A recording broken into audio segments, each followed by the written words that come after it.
Consolador, descubriendo el plan de Dios por una intimidad con relación.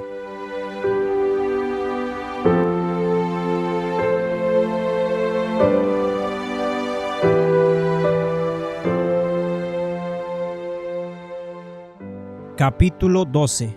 El modelo divino del pecho.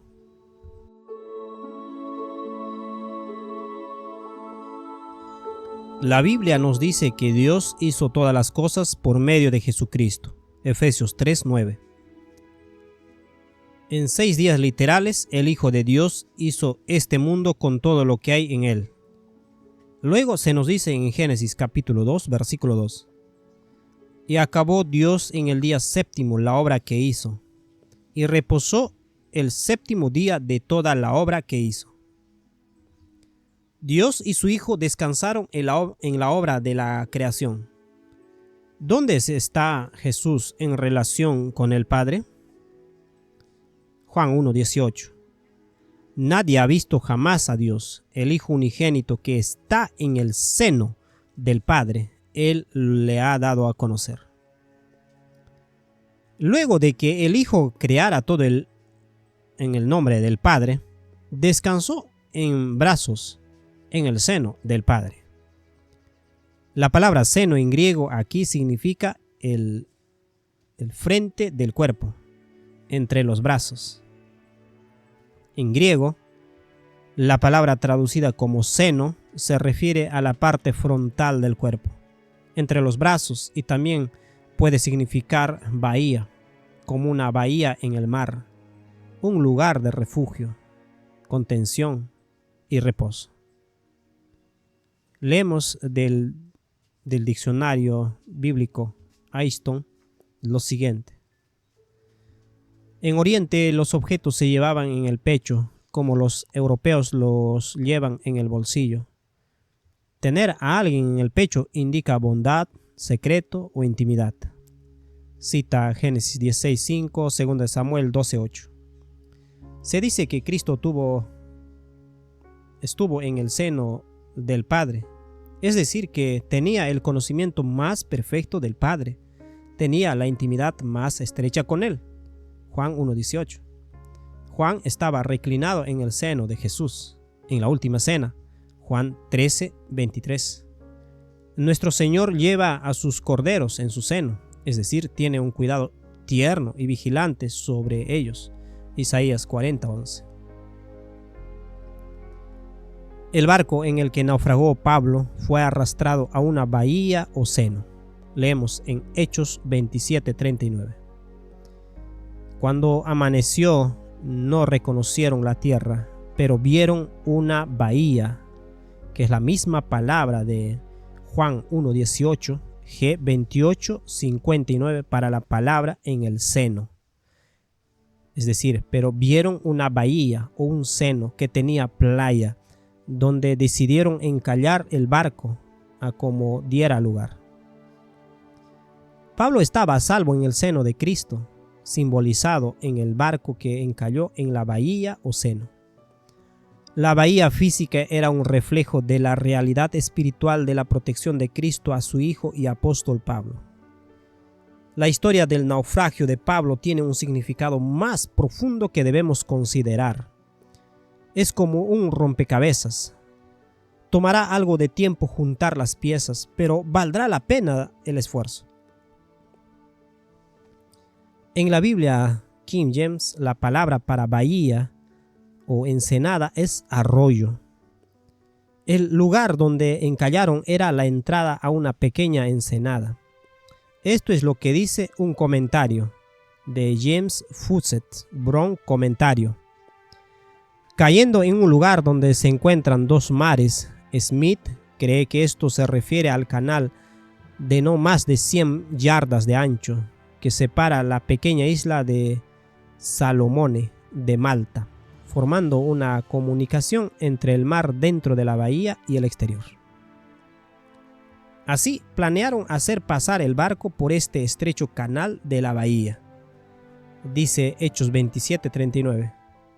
Y cuando era de día no conocían la tierra, pero descubrieron un arroyo que tenía una orilla, en la cual pensaron, si fuera posible, meter la nave. Esto es de la Reina Valera 1960. Para poder entrar en este arroyo o canal tuvieron que soltar las amarras del timón y deshacerse del peso extra de la nave. Dice Hechos 27:40, cortando pues las anclas las dejaron en el mar, largando también las amarras del timón, e izada al viento la vela de proa, infilaron hacia la playa. Pablo y todos fueron salvados milagrosamente, tal como Pablo había dicho, dando así gloria a Dios.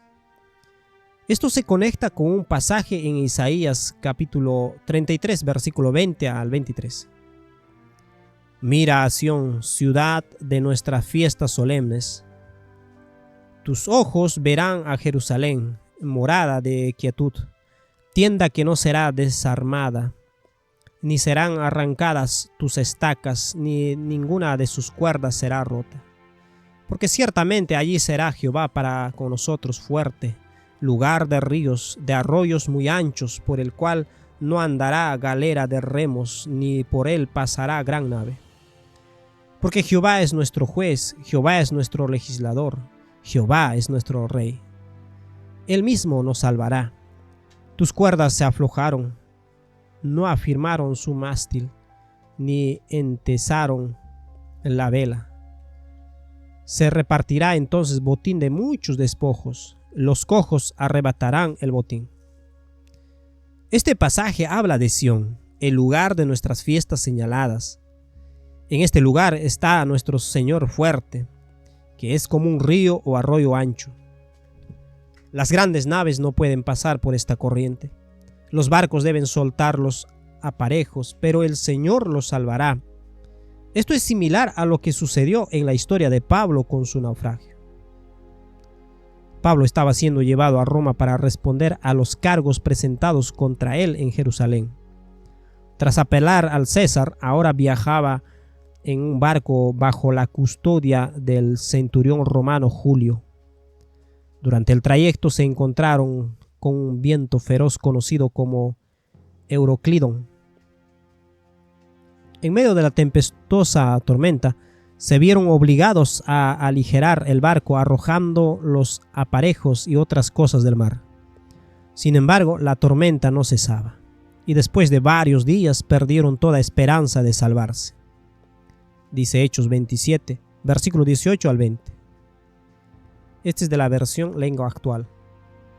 Al día siguiente, mientras éramos sacudidos furiosamente por la tormenta, comenzaron a arrojar la carga, y al tercer día con sus propias manos arrojaron al mar los aparejos de la nave.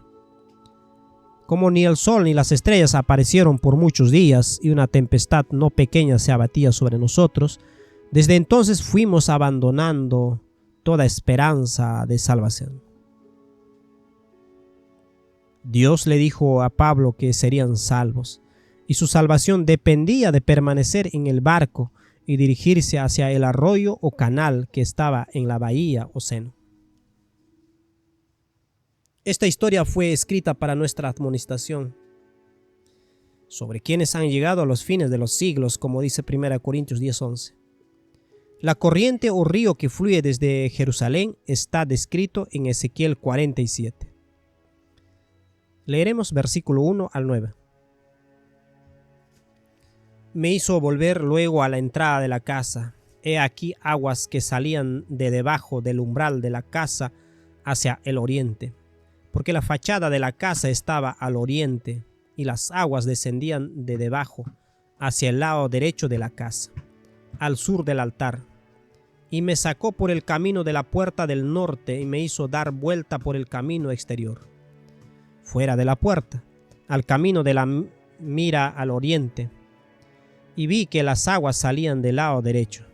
Y salió el varón hacia el oriente, llevando un cordel en su mano, y midió 1000 codos, y me hizo pasar por las aguas hasta los tobillos. Midió otros 1000, y me hizo pasar por las aguas hasta las rodillas. Midió luego otros 1000, y me hizo pasar por las aguas hasta los lomos. Midió otros 1000, y era ya un río que no podía pasar, porque las aguas habían crecido. de manera que el río no se podía pasar sino a nado. Y me dijo: ¿Has visto, hijo de hombre? Después me llevó y me hizo volver por la ribera del río. Después me llevó y me hizo volver por la ribera del río. Y volviendo yo, vi que en la ribera del río había muchísimos árboles a uno y a otro lado. Y me dijo: estas aguas salen a la región del oriente y descenderán al Arabá y entrarán en el mar, y entradas en el mar recibirán sanidad las aguas. Y toda alma viviente que nadare por donde quiera que entrar en estos dos ríos vivirá. Y habrá muchísimos peces por haber entrado allá estas aguas, y recibirán sanidad, y vivirá todo lo que entrare en este río.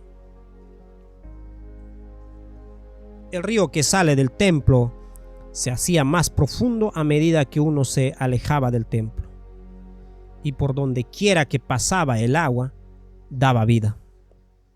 ¿Qué significa todo esto? ¿Por qué habla Ezequiel de agua que sale del templo y se hace más profunda? El dador de la vida es Jesús, y Él es quien nos da agua viva para beber. Leemos textos como Juan 4:14. Mas el que viviere del agua que yo le daré no tendrá sed jamás, sino que el agua que yo le daré será en él una fuente de agua que salte para vida eterna. Juan 7:37 al 39. En el último y gran día de la fiesta, Jesús se puso en pie y alzó la voz diciendo: si alguno tiene sed, venga a mí y beba. El que cree en mí, como dice la Escritura, de su interior correrán ríos de agua viva. Esto dijo del Espíritu que habían de recibir los que creyesen en él, pues aún no había venido el Espíritu Santo, porque Jesús no había sido aún glorificado. Observamos que el pasaje de Isaías habla de Jerusalén o Sión como el lugar de nuestras fiestas señaladas, y luego habla del Señor como siendo un lugar de río y arroyos donde se revela la gloria de Dios. Luego se habla de que los navíos no podrán navegar en esta corriente. El barco allí mencionado es desmantelado y el Señor, que es el juez, el legislador y el rey, libera a los cautivos. Entonces, ¿dónde encajan las fiestas en este rompecabezas? Cuando Israel salió de Egipto, temían morir de sed. Dios soportó pacientemente sus murmuraciones y le dijo a Moisés que golpeara cierta roca de la que brotaría agua para saciarlos. Leemos esto en Éxodo 17, 5 al 6. Y Jehová dijo a Moisés: pasa delante del pueblo y toma contigo de los ancianos de Israel. Y toma también en tu mano tu vara con que golpeaste el río y ve. He aquí que yo estaré delante de ti allí sobre la peña en Horeb. Y golpearás la peña y saldrán de ella aguas y beberá el pueblo. Y Moisés lo hizo así en presencia de los ancianos de Israel. La roca era un símbolo de Jesús. Golpear la roca simbolizaba la muerte de Cristo, que asegura el perdón de Dios y restaura nuestra relación con Él. Y todos bebieron la misma bebida espiritual porque bebían de la roca espiritual que los seguía, y la roca era Cristo, dice 1 Corintios 10:4. Y Mateo 26, 31 y 32 dice lo siguiente: entonces Jesús les dijo: todos vosotros os escandalizaréis de mí esta noche, porque escrito está: heriré al pastor y las ovejas del rebaño serán dispersas. Pero después que haya resucitado, iré delante de vosotros a Galilea. La muerte de Cristo por nosotros abre las compuertas de la fuente de la vida. Ahora, con estas piezas de rompecabezas, pasemos a otro símbolo de la muerte de Cristo, la matanza del Cordero, que encontramos en Apocalipsis 5:6. Y miré y vi que en medio del trono y de los 4 seres vivientes y en medio de los ancianos, estaba en pie un cordero como inmolado, que tenía 7 cuernos y 7 ojos, los cuales son los 7 espíritus de Dios enviados por toda la tierra. ¿Ves la conexión entre el cordero inmolado y los 7 espíritus que salen a toda la tierra? Los 7 espíritus son un símbolo del espíritu completo de Dios. En el sistema sacrificial del Antiguo Testamento, había ciertos momentos en los que el cordero era herido y sacrificado. Leemos en 2 de Crónicas, capítulo 8, versículo 12 al 13. Entonces ofreció Salomón holocaustos a Jehová sobre el altar de Jehová que él había edificado delante del pórtico, para que ofreciesen cada cosa en su día, conforme al mandamiento de Moisés, en los días de reposo, en la nueva luna y en las fiestas solemnes 3 veces al año. Esto es, en la fiesta de los panes sin levadura, en la fiesta de la semana y en la fiesta de los tabernáculos. Cada vez que el cordero era herido y sacrificado, se veía simbolizado a Jesucristo, la roca de quien al ser herido brotaría la vida. El agua representaba la vida que se encuentra en Cristo. Otro símbolo asociado a la fiesta era el pan sin levadura, que también da vida. Leemos en Juan capítulo 6, versículo 32 al 35. Y Jesús les dijo: de cierto os digo, no os dio Moisés el pan del cielo, mas mi Padre os da el verdadero pan del cielo. Porque el pan de Dios es aquel que descendió del cielo y da vida al mundo. Le dijeron: Señor, danos siempre este pan. Jesús les dijo: yo soy el pan de vida. El que a mí viene nunca tendrá hambre, y el que en mí cree no tendrá sed jamás. Cada vez que se ofrecía un sacrificio, también se presentaba harina y aceite, con los cuales se hacía el pan sin levadura, un símbolo de Jesús. Lo interesante es que las cantidades asociadas a cada tipo de sacrificios varían considerablemente. A continuación se muestra una tabla que resume la cantidad de harina y aceite ofrecidas en diferentes ocasiones, junto con su relación simbólica con el río descrito en Ezequiel 47. Veamos. Ofrenda de sacrificio diario: harina 4.400 kilogramos, aceite 1,800 litros. En relación con el río de Ezequiel, salen aguas del santuario. Sacrificio o ofrenda del sábado es 8.800 kilogramos de harina, aceite 3,600 litros. Y en relación con el río de Ezequiel 47, a los 1000 codos llega a los tobillos. Ofrenda y sacrificio en la luna nueva: harina 37.4 kilogramos, aceite 15,300 litros. En relación con el río de Ezequiel 47, a los 2000 codos llega hasta las rodillas. Ofrenda y sacrificio en panes sin levadura: harina es 266 kilos, 30 veces la ofrenda sabática. Y aceite 108 litros, 900. Y en relación con el río de Ezequiel 47, a los 3000 codos llega a la cintura. Ofrenda y sacrificio en la fiesta del séptimo mes: harina 868 kilos, 100 veces más que la ofrenda sabática. Aceite 359 litros, 200.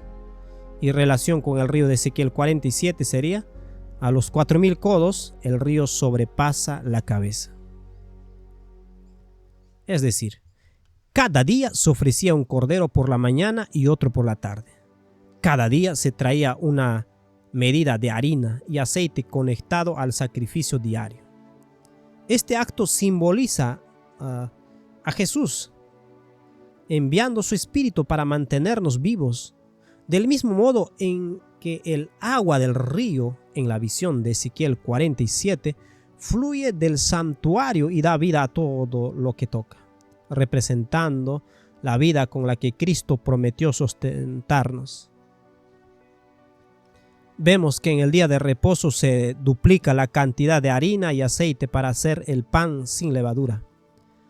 Esto simboliza que en el sábado se recibe una doble porción del Espíritu de Cristo en comparación con los otros días de los 6 días de la semana. Hemos identificado varias piezas de rompecabezas. Algunos de ustedes se estarán preguntando ¿por qué es importante todo esto? Parece confuso, ¿no? Para unir las piezas, regresemos al pensamiento inicial. Jesús descansando en el seno del Padre. Jesús está descansando en el amor de su Padre. Es renovado y fortalecido en el amor de su Padre. Al hablar del sábado, se nos dice que nuestro Creador fue refrescado en el día de reposo. Esto encontramos en Éxodo 31, 17.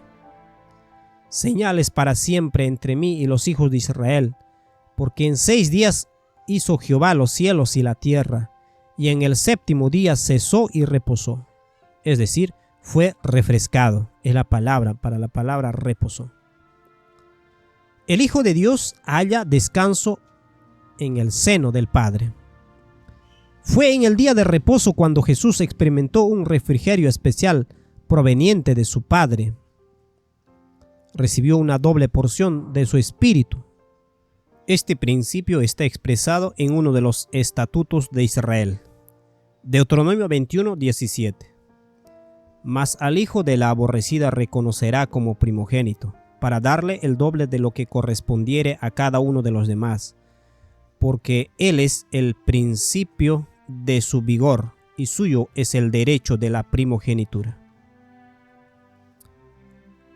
Jesús, como primogénito del Padre, recibe de él una doble porción de su bendición. El tiempo para recibir dicha bendición es durante el descanso. El día en que Dios y su Hijo descansan es el sábado, dice Génesis 2:2. Y acabó Dios en el día 7º la obra que hizo, y reposó el día 7º de toda la obra que hizo. Después de trabajar toda la semana, Jesús pudo descansar con su Padre. Mientras descansaba, se recostó en sus brazos y sintió con más fuerza la realidad de su amor. Esto es lo que hace de Jesús el Señor del sábado, como dice Mateo 12:8. Porque el Hijo del Hombre es Señor también del sábado. Jesús desea compartir con nosotros el consuelo que brinda el amor de su Padre. Así como Jesús saca fuerza del seno de su Padre, nosotros también debemos sacar fuerza del seno de Cristo. Mientras descansamos en sus brazos el sábado, Él sopla sobre nosotros su espíritu y nos refresca y fortalece con la seguridad de su amor. El simbolismo de la lactancia materna es profundamente significativo. Mira el siguiente versículo de Apocalipsis 1:13. Y en medio de los 7 candeleros, uno semejante al Hijo del Hombre, vestido de una ropa que llegaba hasta los pies y ceñido por los pechos con una cinta de oro. La palabra pechos en griego es mastos, que significa los pezones de un hombre o los pechos de una mujer. Jesús es la palabra de Dios y Pedro nos dice en 1 de Pedro 2, versículo 2. Desead como niños recién nacidos la leche espiritual no adulterada, para que por ella crezcáis para salvación. Las palabras que Jesús habla son espíritu y son vida. La leche de la palabra es la sencillez del Evangelio y el amor de Dios por nosotros. Dice Hebreos 5:12, porque habiendo ser ya maestros después de tanto tiempo, tenéis necesidad de que se os vuelva a enseñar cuáles son los primeros rudimentos de la palabra de Dios, y habéis llegado a ser tales que tenéis necesidad de leche y no de alimento sólido. Los primeros rudimentos de la palabra de Dios son su gran amor por su Hijo y su gran amor por nosotros. La leche humana es el alimento más fácil de digerir. La verdad del amor de Dios es el alimento más dulce y maravilloso que nuestra mente puede asimilar. Volvamos una vez más al principio de la magnificación en el modelo divino. El pecho de una mujer es una magnificación del pecho del hombre. Produce leche, simbolizando las verdades básicas de los oráculos de Dios. El pecho de nuestro Salvador es la fuente invisible de nuestro alimento. Como niños pequeños en la fe, necesitamos el tierno cuidado de la mujer, que es un símbolo de la iglesia. Pero cuando salimos de la infancia somos destetados del pecho. Nuestra dependencia ahora está firmemente anclada en Cristo, Y podemos entonces proporcionar alimento a los nuevos creyentes que llegan a la fe. Es así que hay un modelo divino de la leche del pecho. La leche de Cristo son las palabras de amor que Él habla y el don de su Espíritu. La Iglesia proporciona un canal para el amor en acción y la bondad, y por lo tanto magnifica el consuelo de Cristo en el pecho o seno de la Iglesia. Continuar aferrándose al pecho de la mujer, deseando su leche por un tiempo prolongado, habla de inmadurez y fragilidad espiritual y emocional. Leemos en Hebreos capítulo 5, versículos 13 y 14. Y todo aquel que participa de la leche es inexperto en la palabra de justicia, porque es niño, pero el alimento sólido es para los que han alcanzado madurez, para los que por el uso tienen los sentidos ejercitados en el discernimiento del bien y del mal. Entonces, ¿cuál es el punto clave de todo esto? Si está recibiendo el consuelo del Espíritu de Cristo durante el día de reposo, el hombre podrá dejar de lado la seguridad y el consuelo que encuentra en el pecho de la mujer. Le resultará más fácil resistir la tentación de aferrarse a su pecho para satisfacer sus necesidades personales de consuelo, porque lo está encontrando en Cristo. Para las mujeres entre nosotros, el Espíritu de Cristo les dará paz y descanso. Esto reducirá su necesidad de recibir atención, que se ve manifestado en una vestimenta sensual, el maquillaje y las joyas. También reducirá su disposición a degradarse a las lujurias de los hombres y a los estándares superficiales de este mundo. Dice Juan capítulo 14, versículo 16 al 18. Y yo rogaré al Padre, y os dará otro consolador, para que esté con vosotros para siempre, el Espíritu de verdad, al cual el mundo no puede recibir, porque no le ve ni le conoce. Pero vosotros le conocéis, porque mora con vosotros y estará en vosotros. El sábado es el día en el que el amor de Dios se manifiesta en Cristo en doble de poder. Así, quienes entran en el sábado creyendo que serán consolados por el Espíritu de Cristo, podrán ejercer un mayor dominio sobre la tentación sexual. Algunas personas me preguntan, ¿está bien tener relaciones sexuales en sábado? El sábado es el día para descansar en el seno de Cristo, ser abrazados por su Espíritu y saber que el Padre nos ama.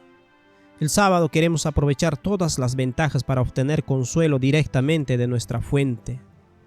La forma de hacerlo es a través de la oración, el estudio, el canto y la adoración junto con otros creyentes. Es interesante notar que cuando Israel estaba reunido en el monte Sinaí y se preparaba para encontrarse con Dios en la montaña, se les instruyó que evitaran la unión sexual. Esto leemos en Éxodo 19:15. Y dijo al pueblo, estad preparados para el tercer día, no toquéis mujer. Esto indica que la unión sexual puede llegar a tener un impacto negativo en las percepciones espirituales. La liberación de hormonas y el impacto en el sistema nervioso suponen una carga extra para el cuerpo. Sería similar a comer demasiado y cargar el cuerpo. Queremos estar alertas y concentrados en el día de reposo para recibir el Espíritu de Dios y escuchar su voz con claridad. Ahora bien, puede haber situaciones en las que una pareja casada ha estado separada durante algún tiempo y solo se reencuentra cuando llega el día de reposo. La necesidad y el deseo de conexión a menudo serán fuertes y esto es comprensible.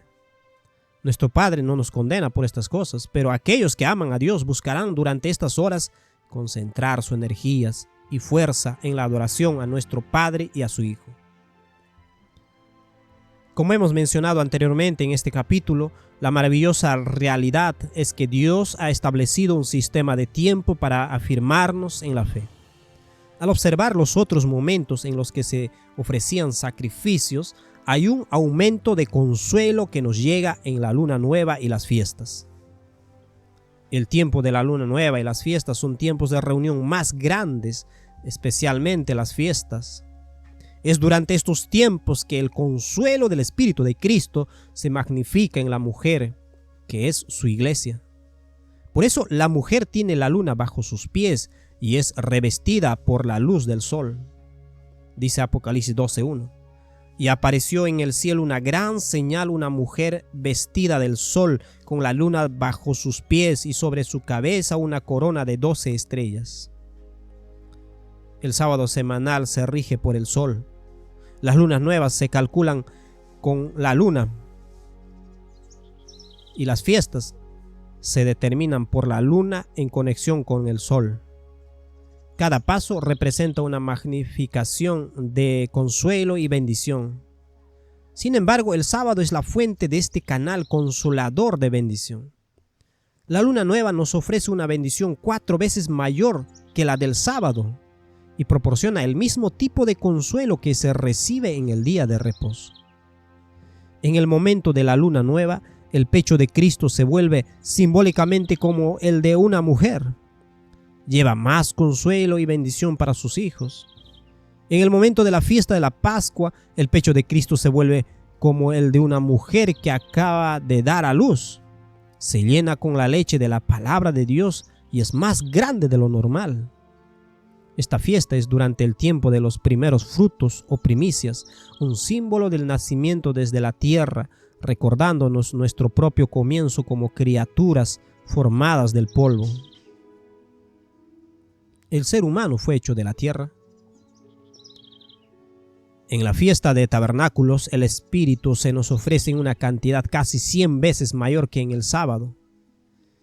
En el símbolo del río en Ezequiel 47, el hombre ya no camina en el río, sino que ahora es llevado por el río. Ha llegado a la edad adulta y ahora el símbolo de un río ancho y profundo reemplaza el simbolismo del pecho. Es durante la fiesta de tabernáculos que celebramos la cosecha. El hombre y la mujer han llegado a la edad adulta y ya no necesitan de la leche de la palabra. Han madurado para comer el alimento sólido, que es para los que han alcanzado madurez. Son destetados del pecho y ahora beben de la copa de agua viva proveniente directamente de las manos de Cristo. ¿Cómo se relaciona esto con la historia de Pablo? Hay momentos en que un hombre se siente azotado por las tormentas de la tentación sexual. Pero cuando tu barco entra en el seno o bahía de Cristo hay esperanza de vida. Cuando vemos la corriente del amor de Dios en el sábado y las fiestas, podemos renunciar a todo esfuerzo humano para salvarnos a nosotros mismos. Podemos soltar en el ancla de nuestra autocondenación y podemos permitir que el Espíritu nos lleve al río del amor de Dios. El barco en el que hemos viajado rumbo a la ramera romana se hace añicos en el proceso y somos liberados. De ahora en adelante, cuando la serpiente intente mordernos con la tentación sexual, no tendrá ningún efecto. Dice Hechos 28, 3-6. Entonces, habiendo recogido Pablo algunas ramas secas, las echó al fuego. Y una víbora, oyendo del calor, se le prendió en la mano. Cuando los naturales vieron la víbora colgando de su mano, se decían unos a otros: ciertamente este hombre es homicida, a quien escapando del mar la justicia no deja vivir. Pero él, sacudiendo la víbora en el fuego, ningún daño padeció. Ellos estaban esperando que él se hinchase o cayese muerto de repente. Mas habiendo esperado mucho y viendo que ningún mal le venía, cambiaron de parecer y dijeron que era un dios. Nuestro Padre Celestial ha prometido distinguir a su pueblo por medio de los sábados. Dice Ezequiel 20, versículo 12. Y les di también mis días de reposo para que fuesen por señal entre mí y ellos, para que supiesen que yo soy Jehová que los santifico. Los sábados incluyen las fiestas, porque también hay sábados en ellas. Si deseas vencer al dragón del deseo sexual, entonces entra en el seno de Cristo y recibe el consuelo de su Espíritu Santo. Serás destetado de tu deseo de ser consolado por una mujer. Alcanzarás la edad adulta y comenzarás a consolarla a ella, proporcionándole lo que necesita. para que haya paz en tu casa y una bendición para tus hijos.